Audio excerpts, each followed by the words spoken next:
What's going on, everybody? It's your boy Malik at Malik's Water Garden. Welcome back to the channel. We're in front of my super red long fin dragon grow tank. There's 5 or 6 long fin super red dragons in this tank. They're very gorgeous. You can see them in the front of the tank. They're bred by one of my really good friends, Larry. He's an older gentleman who breeds fish in Toronto. A lot of people in the fish community in Toronto know about Larry. So big ups Larry for breeding these fish for me. So these are L144 super red long fin dragons. So we're going to talk about these fish today. So if you haven't subscribed to the channel, please subscribe down below. Hit that notification icon so you get updated when these type of videos get uploaded. As well, for all my regular subscribers, thank you so much for being a loyal subscriber. And please, I implore you all to watch the video till the end, because it really helps out my channel, as well as there's going to be a lot of valuable information on these fish throughout the video. So we're at Planet Catfish, and I want to get some information from there about these fish. So what little information that they do have, they believe this is the ancestress CF cirrhosis. So I'm going to put the Latin name down here so you guys can read that. Basically, the CF stands for look-alike or similar to. Okay, it's a Latin abbreviation designed to give designations to animals that look like other animals that are already described. But this is actually probably not true. This is probably a different species. Now in here it goes on to saying it came from male or one type of fish, whatever. So there's a lot of good information on this channel, on this website.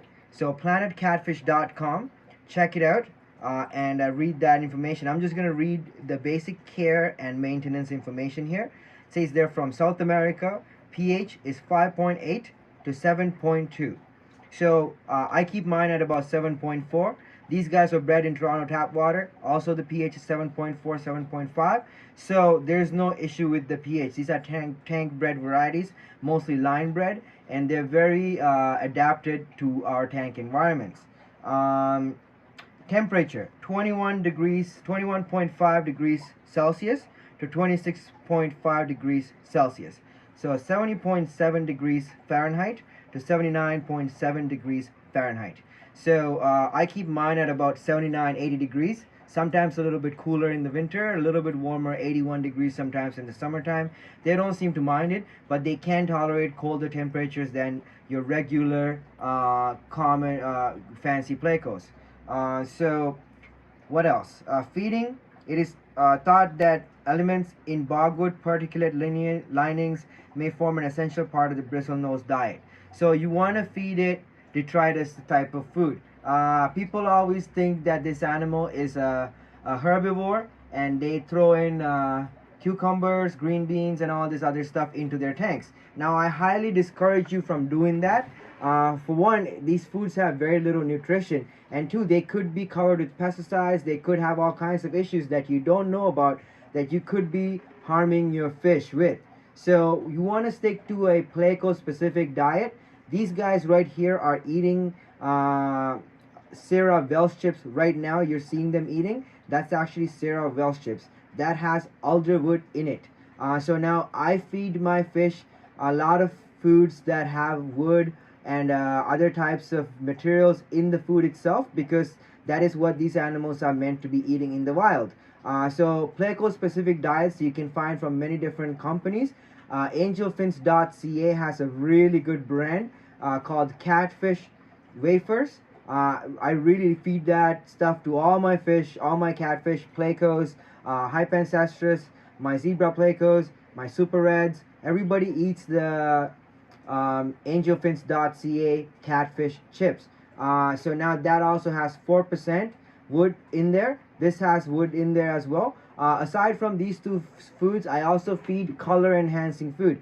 You want to get your super reds looking nice and bright and red. You want to feed them high quality color enhancing food. Like these guys get Tetra Tropical color granules, the color enhancing, as well as Northfin bug bites. Or Nutrifin. Is it Nutrifin? Yes, it's Nutrifin bug bites, the color enhancing formula, and Nutrifin bug bites Pleco formula.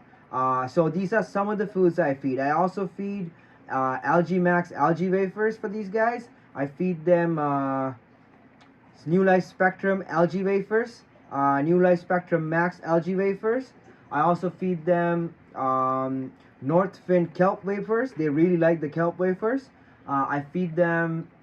Now all these foods are like stuff I feed them every day. They'll get a different food, so they never get the same food 2 days in a row type of deal. And the only thing that's a staple diet type of deal is that I feed them the tetratropical color and the Nutrifin bug bites like a couple of times a week, like one of each once a week, and maybe a second time with the Nutrifin bug bites, because they really like that stuff and it's really good food for them.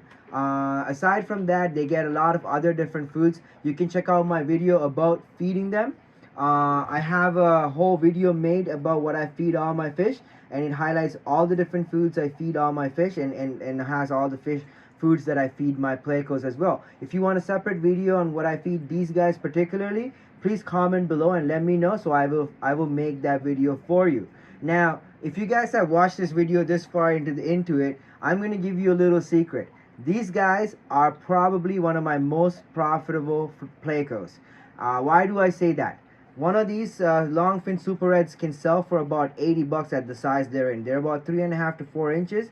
They're between $50 to $80 right now. They're just getting ready to breed. Once they get to spawning size, they're selling for 100 plus.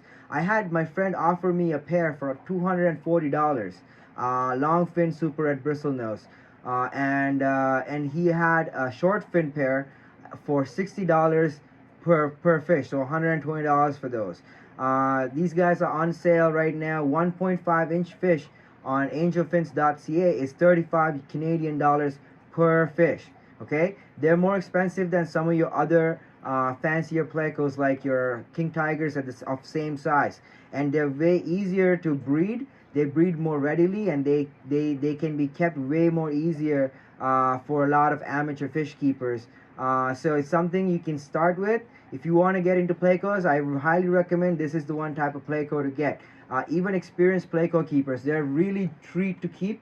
They're a joy to breed. They're very easy to breed. I breed mine in a colony. I'll actually talk about that in a second, so stay tuned. But yeah, they're very easy to keep, breed. They're very easy to take care of. They're bomb proof. Once you get them acclimatized into your setup, it's hard to kill them unless you actually have a really big issue of like some type of parameter spike, pH drop or something like that that you actually created. If you don't have any issues like that, they're very hard to kill. They're very easy fish to take care of and keep. They're quite pricey, and I don't see the prices going down because there's a really high demand for them, especially the quality that these guys are in. It's hard to find really good quality line bred varieties because they are bred from brown regular bristlenose Plecos. So the markings that you want to look for, super red plus bristlenose have black eyes. So if they have a green or blue or red eyes or anything else, they're not super reds. They're hybrids of that, or they're something else like an albino or something like that.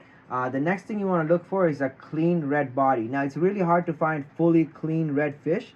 They are gonna have some speckling in most of them. I do have some that are super clean red. I will get some B-roll footage of them. Those are my own. I am actually breeding those. Those are my new breeding stock for 2020. So I'll show you some of those guys. They're really nice. But it's hard to find really good quality red fish. So what you want to do is, if you get something like this guy right here with a little bit of speckle on the tail, that fish is completely fine. It can produce high quality red fry. It's for all intents and purposes, it's a really good representation of the species. What you want to do is you want to feed them a high quality color enhancing diet, which is high in red pigmentation, to increase the chance of the fish developing more brighter red coloration.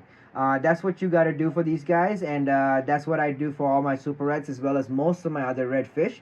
They all get high quality color enhancing food. That really seems to help out with their coloration. Now everybody wants to know how to breed these guys.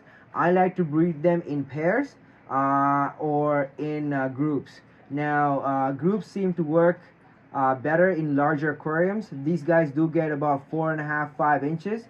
So you want to keep about one male per 40 gallons, okay? So if you have like an 80-90 gallon tank, you can have 2 or 3 males and about 5 or 6 females. Now since my tanks are smaller, I usually keep them in pairs because it's easier to keep the male and the female together, and they usually breed quite easily in a tank. And they also keep their fry in the tank, and they raise several generations of fry in the tank. As long as you put enough food, your fry will survive and thrive and grow up in the same tank with the parents. All you have to do is do adequate water changes and feed heavily. Now these are the times you can actually feed zucchini and green beans and stuff, because they will break down in your water column very fast over time, over a short period of time. So you can use that to your advantage, because the fry will need a lot of food available to them, and the broken down bits will create detritus that the fry will thrive on. So that's something to consider. But on a regular basis, like right now in this tank, I would not put... These fish have never seen a zucchini or a green bean in their life. They've grown up their whole life in my aquarium room.